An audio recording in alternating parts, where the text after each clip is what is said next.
welcome to Tomorrow is Yesterday, the Star Trek podcast, the show where we review every episode of Star Trek in production order. My name is Brandon Couch. With me, as always, is my co-host David Moss. Introduce yourself, David. What is my name again?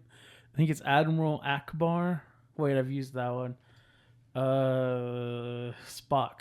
My name is Spock.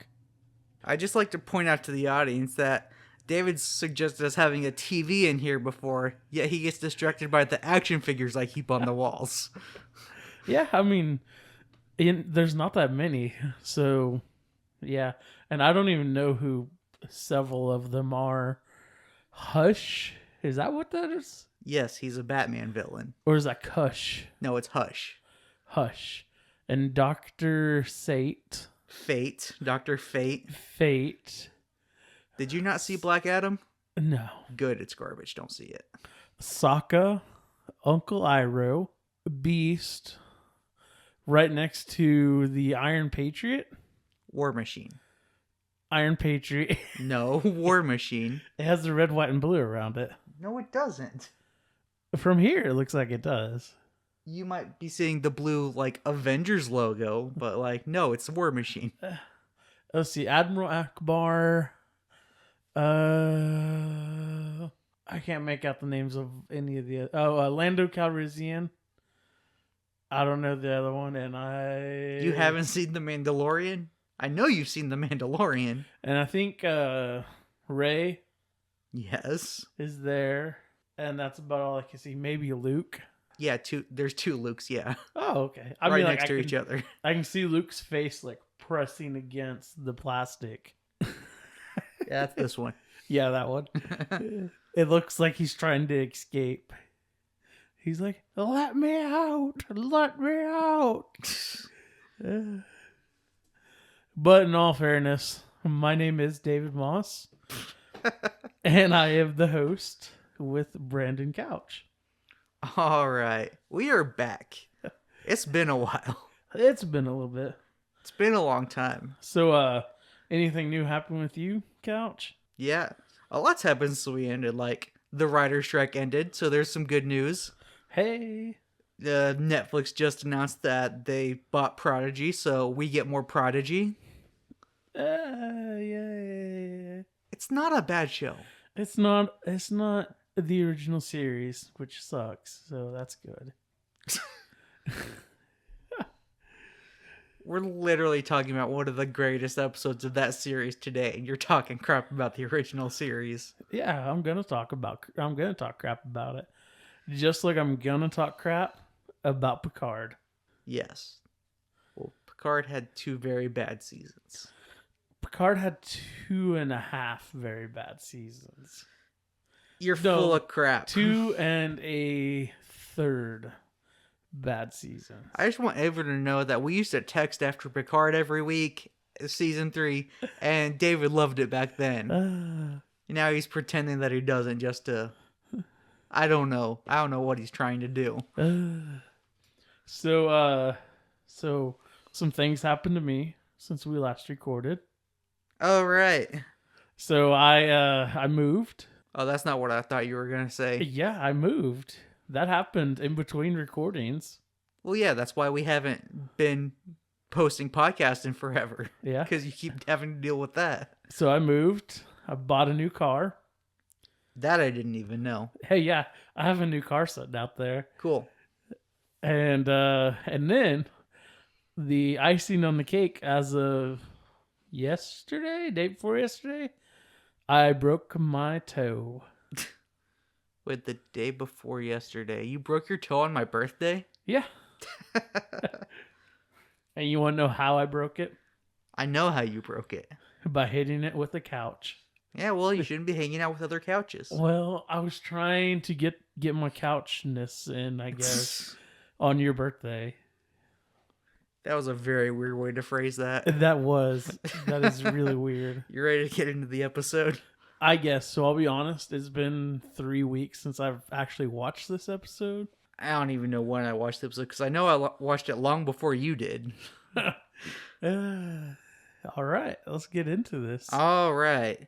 As of this recording, Balance of Terror, which is an episode of Star Trek, a franchise owned by Paramount, a company currently being struck by the Screen Actors Guild because they can't pay their actors enough to live, yet somehow miraculously paid their CEO $32 million last year, first aired on December 15th, 1966, was written by Paul Schneider and directed by Vincent McAvity. So, I thought actors made like a bunch of money. No, Like, that's a very common misconception. like You want to get into the strike now after all this time? Now you want to get into what's going on with the strike? I understand the writers not getting paid, but I thought the actors got paid really. Okay, you're thinking of like Brad Pitt and Meryl Streep and like them getting paid, right? I don't know who Brad Pitt is, but yes, like Will Smith. Okay, yes, Will Smith and people like that, right? Yeah, that's what you're thinking of. Yeah, the strike isn't about them. This is about the people who like will guest star on like a show and try to get paid. This is like about background actors. This is like your average comedy actor. The red shirts. Yes, the red shirts of society in the acting world trying to get paid for their work. It's also about like AI. Like one of the things that the studios were pushing for was like, if you're a background actor in one movie, we can scan your face and digitally put you in any movie you want in the future forever, and we won't pay you for it. Like, that's the kind of crap they were trying to do. So they make one movie, and they'll have actors forever. Yes. In that sense. Yes. Okay. So it's like that. Like, they're fighting mostly for the little guy. This isn't about, like, Will Smith or people like that. Okay. I gotcha. Okay, speaking of actors, let's get into the cast of this episode. All right, we have Mark Leonard as the Romulan commander. We have Paul Comey as Lieutenant Bailey. I mean Styles. He's not as bad as Bailey. He's not as bad, but he's pretty bad. Bailey wasn't racist. Right. All right, we have Lawrence Montaigne as Sub-Commander Decius. We have Stephen Mines as Lieutenant Robert Tomlinson. We have Barbara Baldwin as Lieutenant Angela Martine. We have Gary Wahlberg as Commander Hansen. That name sounds familiar. You're thinking of Mark Wahlberg. Okay. And we have John Warburton as the Centurion. John Warburton. Yes. That name sounds familiar. You're thinking of Patrick Warburton. Who's that? Have you ever seen The Emperor's New Groove? Like the animated show? Yes. Yeah. He was Krunk. Oh, I like that guy. Okay. Rules of Engagement? Yes, he was in that. Yeah. All right. So this week we start in the chapel where everyone is preparing for a wedding. Kirk walks in and Bones tells him he needs to call the bridge. Kirk goes to a comms panel. Yes, David? I'm going to say right here, they're at a wedding. You already know what's going to happen. I'm going to call it now. Okay? It's been 3 weeks. So, of course, you already just mentioned it. The wedding's going to be interrupted. And they're going to have to do something. Like the whole wedding's going to be dispersed. And then the bride and groom are going to be like, oh, I love you. We'll do this afterwards. And then one of them is going to die. Congratulations, David. You're familiar with classic tropes of television. Yes. Okay, where was I? All right, Kirk goes to a comms panel. Spock on the other side reports that both Outpost 2 and 3 are answering hails, and Kirk orders the ship to Outpost 4. Now it's time for the wedding.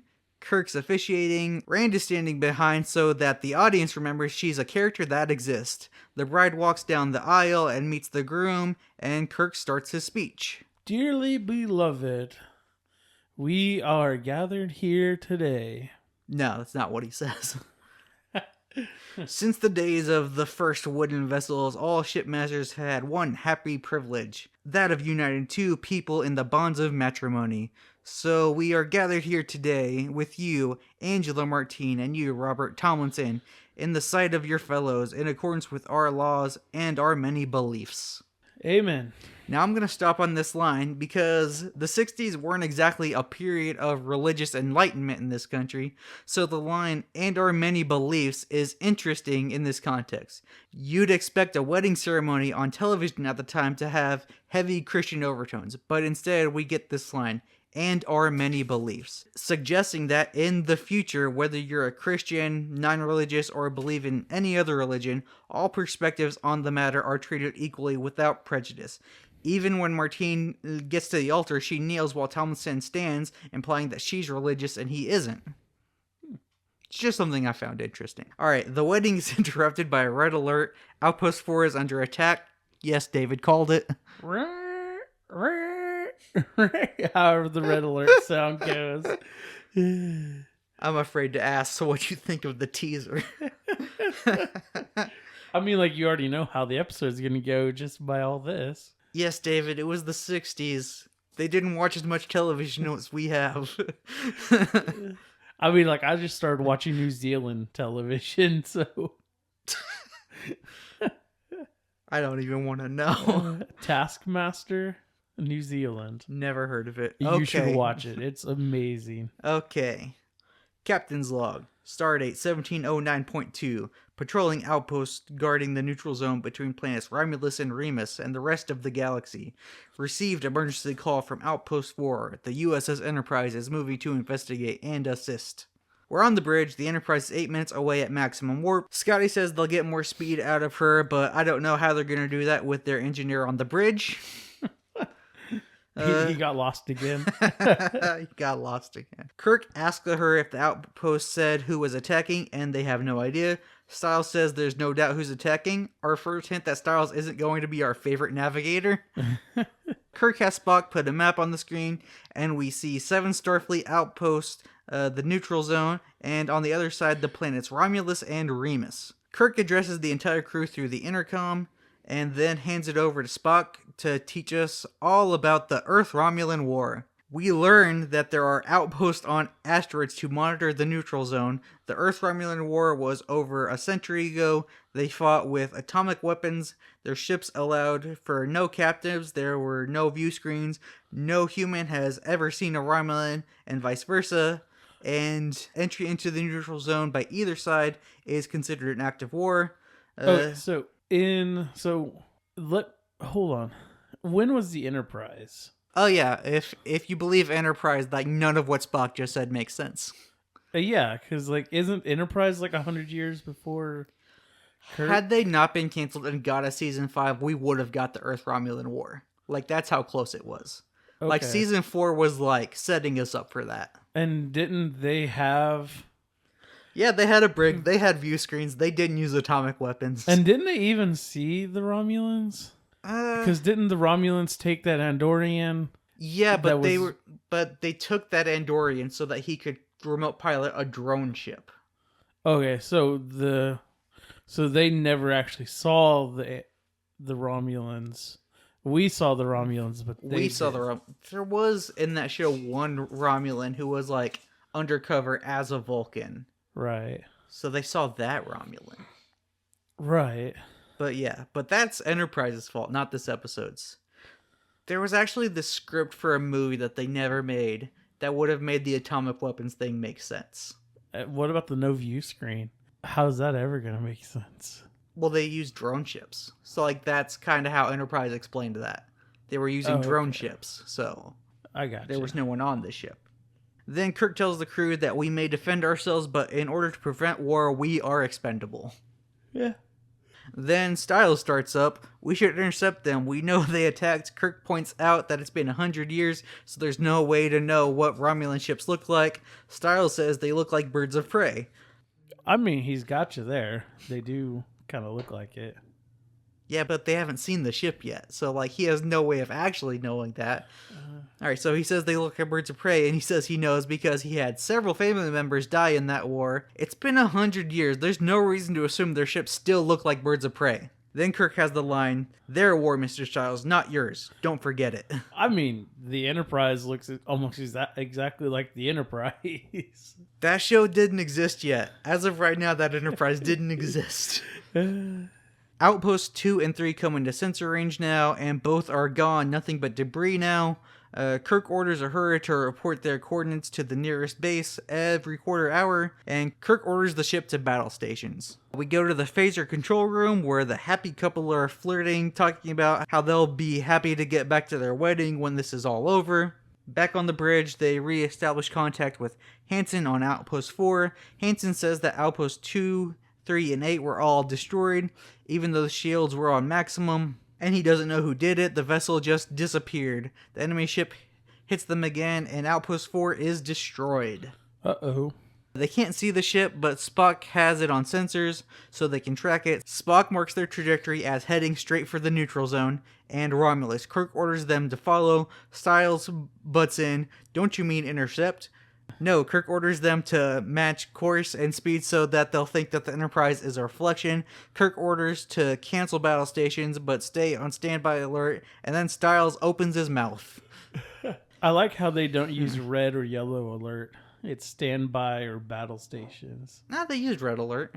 So they have 4 different alerts? Well, standby is not an alert. Just standby is just like be ready. Well, that's what yellow alert is. Well, they don't use yellow alert then. Captain, may I respectfully remind the captain what has happened? The Romulans have crossed the neutral zone, attacked our outpost, killed our men, Mr. Styles. Add to it the fact that it was a sneak attack. Mr. Charles, are you questioning my orders? Negative, sir. I'm pointing out that we could have Romulan spies aboard this ship. Looking at Spock. No, not yet. He has no reason to think that yet. Sulu agrees and gets Kirk to order security alert instead of standby. The spies thing actually comes from a deleted scene. Before they destroyed the outpost, Hansen said that their ship looked a lot like our starships, so there could be spies. Huh. But they cut that out, so that's why Styles says that.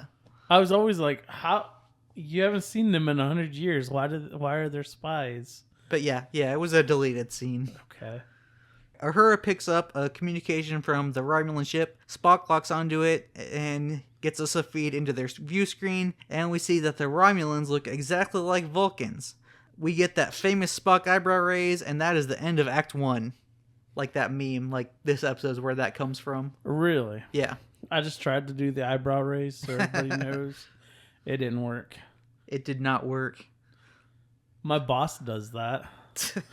She'll be sitting there just working, and you look over at her, and her eyebrows like in her skull. On the bridge, Styles is giving Spock this death stare. Kirk walks in front of navigation and taps on the console to get his attention off of Spock and on his job. Kirk asks Uhura about decoding the Romulan message. Uhura says cryptography has it, and Styles says, give it to Spock. Which leads to this exchange. I didn't quite get that, Mr. Styles. Nothing, sir. Repeat it. I was suggesting that Mr. Spock could probably translate it for you, sir. I assume you're complimenting Mr. Spock on his ability to decode. I'm not sure, sir. Huh. Well, here's one thing you can be sure of, mister. Leave any bigotry in your quarters. There's no room for it on the bridge. Do I make myself clear? You do, sir. You know, this is why they have such a hard time finding a navigator. Because they're all racist or cowardice or... Because they haven't found Chekhov yet. Yeah. Who Chekhov's the complete opposite. Alright. Sulu notices the ship is starting to become visible, and we go to the Romulan bridge. The Romulan commander orders a crewman to get the closing device running. The crewman points out that it takes up a lot of power, and there are no enemies near. The commander says there's an Earth ship following. The crewman says it's clearly a reflection, and the commander says do it anyway. The commander starts a conversation with the Centurion. He says he's glad they're headed to the neutral zone. He misses home, but also he knows they're being followed. The Centurion asks why the Earthship hasn't attacked, and the commander says it's because they're studying the enemy. Dun, dun, dun.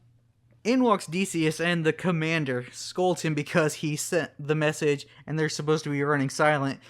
Clearly, Decius has never seen The Hunt for Red October. I've never seen The Hunt for Red October. Well, you didn't get that joke then. I did not. Decius says he sent it to the Praetor about this glorious mission. Little punk is trying to take all the credit. Once Decius leaves, the Centurion and commander have this exchange. Take care, commander. He has friends, and friends of his kind mean power, and power is danger. Danger and I are old companions. We have seen 100 campaigns together, and still I do not understand you. I think you do. No need to tell you what happens the moment we reach home with the proof of the Earthmen's weakness and we will have proof. The Earth Commander will follow. He must. And when he attacks, we will destroy him. Our gift to the homeland. Another war. If we are the strong, is this not the signal for war? Must it always be so? How many comrades have we lost in this way? Our portion, Commander, is obedience. Obedience, duty, death and more death. Soon even enough for the Praetor's taste. Centurion, I find myself wishing for destruction before we can return. Were we not like you, I am too well trained in my duty to permit it. They sound like Klingons. Well, Klingons don't exist yet, so... Klingons don't exist yet? David, I guess how I long have we haven't. been doing this podcast? Have we ever had an episode where we talked about Klingons? No. Alright, back on the bridge, Spock notes that the Romulans have returned to their original course. Styles says we're an hour away from the neutral zone, and Scotty calls in saying we have a sample from the Outpost 4 debris field, and we leave the bridge. You know, it seems like the neutral zone has always been there. Yeah. Like, what? They get rid of it in Picard? I mean, before Picard. Yeah, by like, Picard, Romulus has been destroyed, so yeah. yeah. The only show that doesn't have one, I would say, would be Enterprise, because the war hadn't happened yet. And Later Discovery. I was going to say later Discovery, but I mean, that's because Romulus and Vulcan are the same planet pretty much now. Yeah. What is that? Nivar. Nivar. Yeah. Yeah. Nivar. But yeah, the neutral zone will become a staple of this franchise. Alright, in the briefing room we have Kirk, Spock, Scotty, McCoy, Sulu, and Styles. Spock is holding a piece of the Outpost's shield made of cast rhodinium, the hardest substance they know of, and Spock immediately shatters it in his hand. Kirk asks for comments. Spock says, obviously the Romulans have superior weaponry as well as invisibility. McCoy's all like, how dare you discuss tactics at a time like this? Shut up, McCoy. You're on a military vessel chasing an enemy ship that has destroyed at least 4 of your bases. Yes, we're discussing tactics. What else would they be discussing? I know, right? Like sending letters home, I guess? I don't know. McCoy's just dumb sometimes. The newest way to plant red buds? I don't know. Alright, Scotty says the Romulan ship runs on impulse, meaning they don't have warp drive. Styles says we have to attack immediately. Sulu points out that they can't aim at an invisible target. Styles says if we shoot a bunch, we might hit them, and Sulu says that'll just help them zero in on us. Styles then has this little speech. These are Romulans. You run away from them and you guarantee war. They'll be back, not just one ship, but with everything they've got. You know that, Mr. Science Officer. You're the expert on these people, but you've always left out that one point. Why? I'm very interested in why. Spock agrees that they need to attack. If the Romulans are related to Vulcans, then they can't risk a war. Vulcans were once a brutal, warlike race, worse than humans ever were. Kirk calls the bridge and Uhura reports that the Romulans are changing course, heading towards a comet, and Kirk gets an idea. Even when an invisible object passes through a comet, it leaves a visible trail. Kirk orders all hands to battle stations, and that is the end of Act 2. We open with the comet, and by the comet, I mean clearly just a photo of a comet from a satellite in the 60s. It doesn't move, doesn't do anything, it's just a picture on the screen. On the bridge, Kirk's plan is to wait for the Romulans to enter the comet. When they become visible, they'll swing around to the other side and take them by surprise. On the Romulan bridge, the commander's plan is for the comet particles to interfere with the Enterprise's sensors, turn around, and take them by surprise. A crewman says that the reflection disappeared. The commander realizes he and Kirk had the same idea and quickly orders escape maneuvers. We almost got him. Almost got him. Back on the Enterprise, Spock loses them on sensors. Kirk thinks everything's going to plan, steady as she goes. But when nothing shows up, Kirk realizes he and the commander had the same plan and orders a hard right and to fire phasers blind.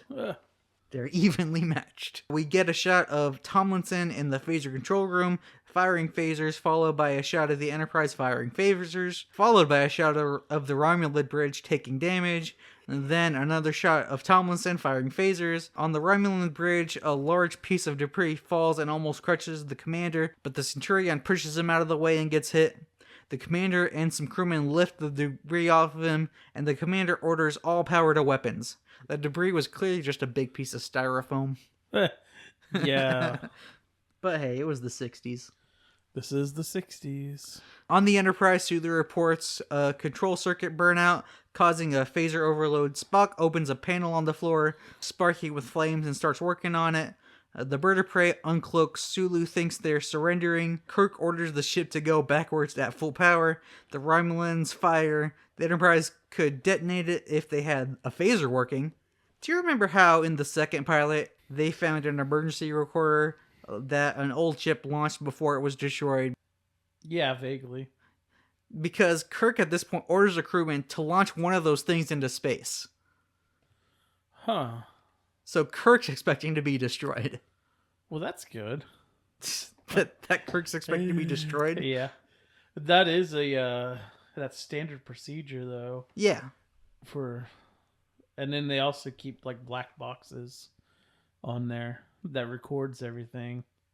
Yeah, I just kind of like that little callback. Yeah. Yeah, Kirk was like, launch this black box. They managed to outrun the Romulan weapon. The energy dissipated. We get another shot of phaser control, just to remind us that Tomlinson and Martine exist. That's it. That's the only reason. We just have to keep checking back in them, so later we feel sad. Alright, Spock gets phasers operational and reports the Romulans are back on their original course. He suggests they think the Enterprise is destroyed, and Kirk says he wouldn't make that assumption, so their captain wouldn't either. So at this point, the commander and Kirk are both like, this guy knows as much as I do. It's like looking in a mirror. A pointy-eared mirror that looks a lot like Spock's dad. Yeah, that's what I thought. Yeah. Yes, it is the same actor. Is it really? Yeah. Wow. But we don't see Spock's dad yet, do we? Yeah, no, we haven't met Spock's dad yet. This is his first appearance on the show. Okay. So next time we see Spock, be like, the first time we see him, Spock will be like, hey, you look kind of like a Romulan. On the Romulan bridge, a crewman reports that the reflection is back, and the commander orders to cloak. The crewman says, but we're low on fuel. It can't be the Earth ship. And the commander says, the Earth commander isn't about to make the same mistake twice. On the Enterprise, Styles reports they're 1 minute away from the neutral zone. McCoy is on the bridge for some reason. He asks Kirk if they're gonna break the treaty. Kirk points out that it's the Romulans who did that. And McCoy suggests that once the Enterprise crosses the line, they can say Earth did it. They want a war, we give them an excuse. I mean, he's right, but...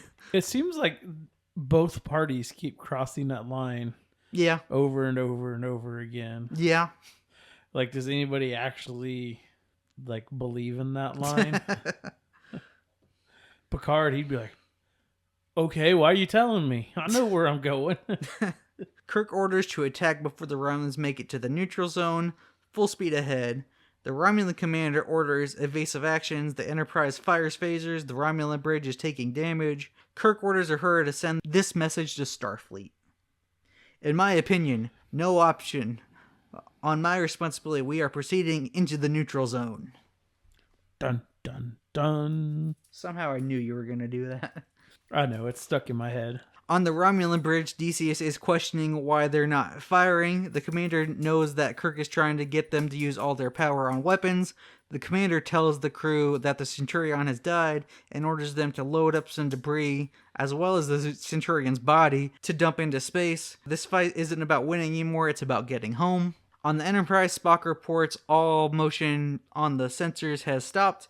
Sulu sees the debris and thinks they got him. Spock says it's not enough, they've been tricked. Spock checks the sensors and they've lost them. And that is the end of Act 3. I thought that was Act 4. No, that was Act 3. Are you sure? I'm sure. Because I got a whole nother act to read through here. Last act was Act 3. No, last act was Act 2. Oh no! Next time when I listen to this, I'm gonna be like, I told you there's 2 Act 3s. You realize I edit these, right? So you're gonna edit Act 2, and you're gonna talk into the microphone and say, and this ends Act 2, and edit it in there. So here's why you might be confused. I always say, and this is the end of act, for example, 2, and then I say the next act. So I'll say act 2, and then immediately I'll say act 3, and then start the act. I know. So you might just be thinking about when I started this act. Because whenever you said it earlier, I was like, oh, how many more acts do we have? Do we have like 2, 3, 1? It's always 4 acts. Yeah. It's always 4 in the teaser. I thought there's like 10, so. Anyways, Act 4. Captain's log, stardate 1709.6. We are at the neutral zone. Have lost contact with the intruder. No reaction on our motion sensors. We believe the Romulan vessel to be somewhere close by, with all engines and systems shut down. The Enterprise is also playing the silent waiting game in hope of regaining contact.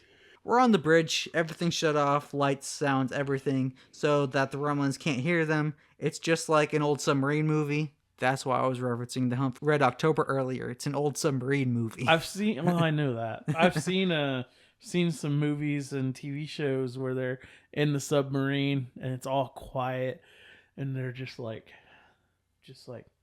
no sound. And then there's that one guy chewing gum. He's like, yeah, it's exactly what happened there. This episode is basically just a submarine movie. you ever see the Santa Claus 2? Yes. Where they shut down everything and then all of a sudden you better watch out. Yeah. You better not cry. And it's Curtis. Spock tells Kirk there's some more work he needs to do on that panel on the floor. Kirk's like, okay, but be quiet. On the Romulan bridge, Decius is saying it's been a long time, there's no sign of them. Clearly we got him with the fake debris, but the commander's like, nah, he's still out there. They're also like, shut everything off, everything's quiet. Right. So it's the battle of who's gonna move first. Yep. We get a very short captain's log that's just telling us they haven't moved in almost 10 hours. Kirk's lying in bed when Rand walks in and offers him coffee. He says, yeah, bring it to the bridge. I'll be there in a second. She walks out as McCoy walks in, and we get this monologue from Kirk. I wish I were on a long sea voyage somewhere. Not too much deck tennis, no frantic dancing, and no responsibility. Why me? I look around that bridge. I see the men waiting for me to make the next move. And Bones, what if I'm wrong? Kirk says he doesn't expect an answer and is about to walk out when Bones grabs him and gives his monologue. But I've got one. Something I seldom say to a customer, Jim. In this galaxy, there's a mathematical probability of 3 million Earth-type planets. And in all of the universe, 3 million galaxies like this. And in all of that, and perhaps more, only one of each of us. Don't destroy the one named Kirk. That is the worst impersonation of McCoy I've ever seen. Here's the good thing about that, though, David. I'm going to put a clip in. Okay. On the bridge, everything is still dark and quiet. Spock's still working under that panel. He finishes up. He grabs the console above to pull himself up, but he accidentally hits a button that powers on the console and makes a loud noise. Styles jumps out of his seat. I swear he's about to pounce on Spock. Kirk calms everybody down. Like a kitty cat. Cut to the Romulans. They hear the signal, and the commander orders to move in. Kirk has them turn everything back on. Reverse course fire. Back with the Romulans, Decius is like, how are they winning? And the commander says, he's a sorcerer, that one. He reads the thoughts in my brain. Our fuel supply is all but gone, and he stays just out of reach. It was really hard not to just quote all of the commander's lines in this episode. He may be one of my favorite characters now. He is pretty good. He is. This is probably it's a top episode of this. Yeah. Like, this is one of, like, the great Star Trek episodes. I wouldn't go that far. The rest of us would. The commander is going to try one last effort to save the ship. He orders more debris into the tubes along with an old-style nuclear warhead, which apparently they keep for self-destruct purposes. Yeah, I thought that was really odd. A nuke would blow up a ship. Yeah, but, I mean, well, first off, what's the chances they'd have a nuclear warhead? Like a ship from how many galaxies away? And Well, Spock said earlier in the Earth-Romulan War, like, they fought with nukes. yeah, but still, like, I don't know. You gotta remember, David, this is the 60s. To them, nukes are like future technology. Yeah. Sulu sees the debris, Kirk ceases fire. Spock says it's just like before, except for a metallic object. Kirk orders a hard stop and to fire at it. We see a shot of the Enterprise just floating in space. It looks like it's just like they just turned the camera to the side and took a picture of the model. Because it's just like holding still in space at an odd angle. The Romulan commander says, "Great, now we go home." And Decius says, "No, they're at our mercy. We have to kill them. We're Romans. Sorry, Romulans." Romans. Kirk calls McCoy, asks about casualties. 22, mostly radiation burns. Asks Spock about the ship, mostly overloads and burnouts. Calls Scotty, asks about weapons. They have one phaser room working, but Tomlinson's working in it alone. Styles has phaser room experience and volunteers to help out. Engines come back on. Kirk orders to play dead, hoping to lure the Romulans back to our side of the neutral zone. Decius reports there's still no movement from the Enterprise. The commander points out damage too. The commander thinks Kirk has something up his sleeve, so Decius says, "Fine, let me kill him." And then the commander's like, "Okay, I'll do it." You know, can I say, how did we go from Kirk being nervous and everything about these decisions to him just being like, yeah, let's go do whatever we want to and let's go blow stuff up. Because he's Kirk. Let's go time travel. Let's go steal some whales. Let's go, do whatever. Like, when did we Years do of that? experience. Like, you're talking the movies, like, by that time, he's like, been doing this for years. Like, this is still like the beginning of his 5-year mission. Yeah. In the phase room, Spock asks Styles for a damage report. No damage, then asks if they need help, and Styles says, "This time we'll handle things without your help, Vulcan." Racist prick. When Spock leaves, the phaser room springs a leak, and it's being filled with purple gas, knocking out both Styles and Tomlinson. The bird of prey decloaks. Kirk repeatedly orders Styles to fire. Nothing happens. Spock in a hallway hears this and runs back to the phaser room and fires at the Romulans. Back on the bridge, Kirk orders to move in on the Romulans and hail them, and we get this great conversation between Kirk and the commander. "Captain, standing by to beam your survivors aboard our ship. Prepare to abandon your vessel." No, it is not our way. I regret that we meet this way. You and I are of a kind. In a different reality, I could have called you friend. What purpose will it serve to die? We are creatures of duty, Captain. I have lived my life by it. Just one more duty to perform. And then he blows up his own ship. Fade to sickbay. Kirk walks in to check on Spock and Styles. Spock's fine. Styles is like, "I'm alive. Spock pulled me out. He saved my life." Styles, you are the only person who was surprised by this. The only person. Yeah. Kirk asks Bones how many they lost. McCoy says, "Just one. Tomlinson. The boy who was supposed to get married." Rand walks in and tells Kirk that command says they'll back whatever decision you make. Little late for that. Kirk enters the chapel where Martine is kneeling in front of the altar. They hug. Kirk says it never makes sense. There had to be a reason though, right? Angela says she'll be okay. Kirk leaves the chapel, and that is the end of our episode. She'll be okay. She'll be okay. She doesn't need to grieve this. She'll be fine. She's gonna grieve. She'll have another officer to marry in the next episode. No. It's fine. All right, now let's go to the red shirt death count. This week we lost 1 gold shirt, which means in total we've lost 2 beige shirts, 4 blue shirts, 2 gold shirts, 1 hazard vest guy, and a total of 9 crewmen. and still no red shirts. I still think the hazard vest guy should count as a red shirt. Well, you should have said that when we did that episode. I did. No, you didn't. I did. I listened back to that episode and you did not. I did. I mentioned it. I mentioned that I thought about it, but then decided no, because they had red shirts. They could have put him in one. And you said nothing. And you said nothing. Said, listen back to the tape. You know why? I can only listen to what you edited out. And I know you edited I out. didn't edit anything out. Yes, you did. No, I didn't. Or I probably just I got lost in daydreaming. Like sometimes I'm over here just staring at the ceiling, just thinking about... Yeah, probably. I don't know what I'm thinking about. I get lost in thinking about your action figures a lot of times. Like trying to figure out how they built the Death Star.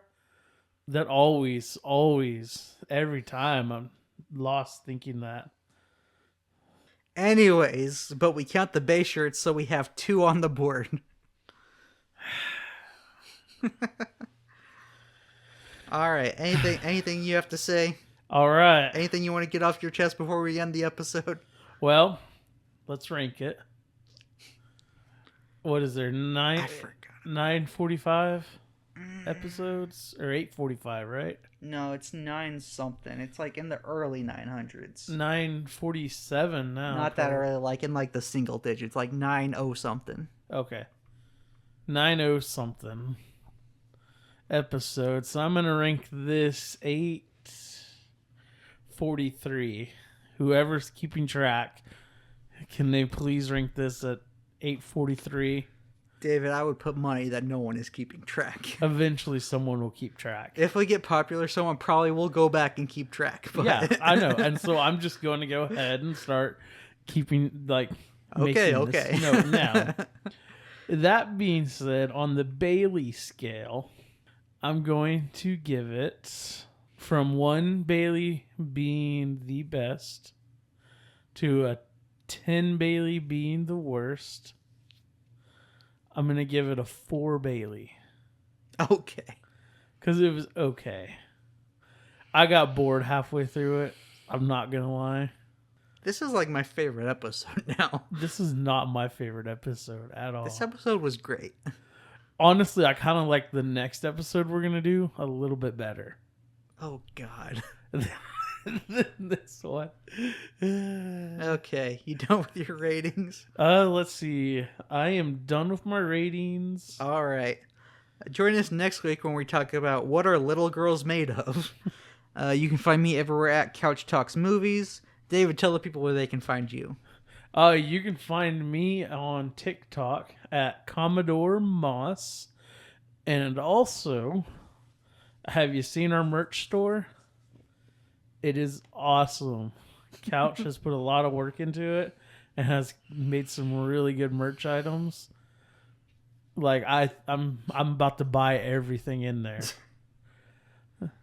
All right. Yeah, about that. If you go to couchtheaters.com, it's a long story. I'll change it eventually. You can go to the Couch Podcast Network merch store. We just added some new designs. We now have the Go Chase an Asteroid and Mirror Universe vibes shirts and hats on sale. You can also get the old stuff too, the TIY hat or the it's been a long time getting from here to there. You can get all of our stuff over there. My favorite is the Mirror Universe stuff because it's my face. I was about to say, you just like that your face is on a t-shirt. Yes. Yes. All right. You can find the show at Tomorrow Trek Pod on Instagram, Twitter, and Facebook, and at patreon.com/tomorrowisyesterday. Woo. Live long and build the Death Star. Really?